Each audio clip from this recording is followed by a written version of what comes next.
మీ car కి best ceramic coating premier care Apexer car detailing studio for contact.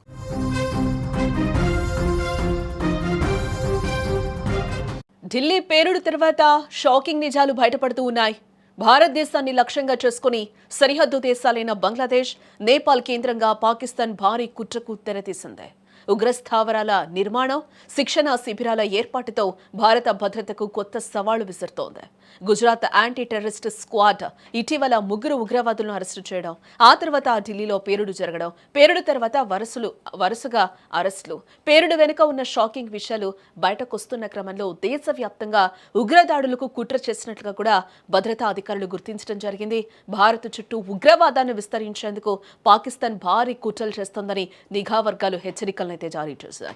అందులో భాగంగా భారత సరిహద్దు దేశాలైన నేపాల్, బంగ్లాదేశ్లోని కీలక ప్రాంతాల్లో ఉగ్ర స్థావరాలు, శిక్షణా కేంద్రాలను ఏర్పాటు చేస్తున్నట్లుగా కూడా తెలిపాయి. భారత సరిహద్దులకు కేవలం కొన్ని కిలోమీటర్ల దూరంలో ఉగ్రవాదుల నివాసాలను ఏర్పాటు చేయడానికి సన్నాహాలు జరుగుతున్నట్లుగా కూడా సమాచారం అయితే అందుతూ ఉంది. జాతీయ మీడియా కథనాల ప్రకారం మనం చూస్తే భారత బలగాలు చేపట్టిన ఆపరేషన్ సింధూర్ తర్వాత ఉగ్ర స్థావరాల ఏర్పాటు ప్రక్రియ మరింత వేగవంతమైనట్లుగా కూడా తెలుస్తూ ఉంది. ఉగ్రవాద ట్రైనింగ్ తీసుకునే వారి కోసం బంగ్లాదేశ్, నేపాల్లోని కొన్ని ప్రాంతాల్లో శిక్షణ శిబిరాలు, నివాస సముదాయాలు నిర్మిస్తున్నారని కూడా నిఘా వర్గాలు చెప్తున్నాయి. కాగా ఇటీవల బంగ్లా, నేపాల్ సరిహద్దుల్లోని పలు రాష్ట్రాల్లో ఉగ్రవాద అనుమానితులను భద్రతా సంస్థలు అరెస్టు చేశాయి. ఈ నేపథ్యంలో నిఘా వర్గాల హెచ్చరికలు మరింత ఆందోళన కలిగిస్తూ ఉన్నాయి. లష్కరే తోయిబా, జైషే మహమ్మద్ ఉగ్ర సంస్థలు సమన్వయ దాడులకు సిద్ధమవుతున్నట్లు ఇటీవల నిఘా వర్గాలు గుర్తించాయి.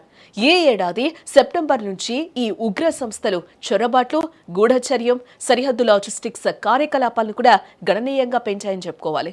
తాజాగా లష్కరే తోయిబా, జైషే మహమ్మద్ సంస్థలు నేపాల్లోని తమ కార్యకలాపాలను విస్తరించడానికి చర్యలు తీసుకుంటున్నట్లు కూడా నిఘా వర్గాలు హెచ్చరించాయి.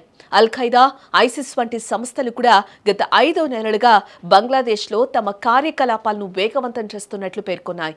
అందులో భాగంగా పాక్లోని పలు ప్రాంతాల నుంచి బంగ్లాదేశ్కు, నేపాల్కు నిరంతరం ఉగ్రవాదుల వలసలు కొనసాగుతున్నాయని నిఘా వర్గాలు చెబుతున్నాయి. అయితే ఆ ప్రాంతాల్లో ఉగ్రవాద శిబిరాల నిర్మాణానికి టర్కీ నుంచి నిధులు అందుతున్నట్లు నిఘా సంస్థలు గుర్తించడం ఇక్కడ గమనార్హం. అలాగే గత ఏడాది మహమ్మద్ యూనస్ నేతృత్వంలో బంగ్లాదేశ్లో తాత్కాలిక ప్రభుత్వం ఏర్పడింది. అప్పటి నుంచి భారత్ వ్యతిరేక శక్తులకు బంగ్లాదేశ్ ఒక వేదికగా మారిందని చెప్పుకోవచ్చు.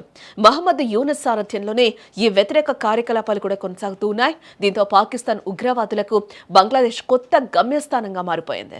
ఈ పరిస్థితుల నేపథ్యంలో భారత సరిహద్దు ప్రాంతాల్లో భద్రతను గణనీయంగా పెంచినట్లు నిఘా వర్గాలు పేర్కొన్నాయి. అంతేకాకుండా బంగ్లాదేశ్, నేపాల్లో విదేశీ నిధులతో నిర్మితమవుతున్న పలు ప్రాజెక్టులపై కూడా ఇంటెలిజెన్స్ వర్గాలు ప్రత్యేక నిఘా పెట్టాయని చెప్పుకోవాలి. మొత్తం మీద సరిహద్దు దేశాల నుంచి భారత్పై ఉగ్రదాడికి పాకిస్తాన్ చేస్తున్న కుట్రలు దేశ భద్రతకు కొత్త సవాళ్లను విసురుతున్నాయి.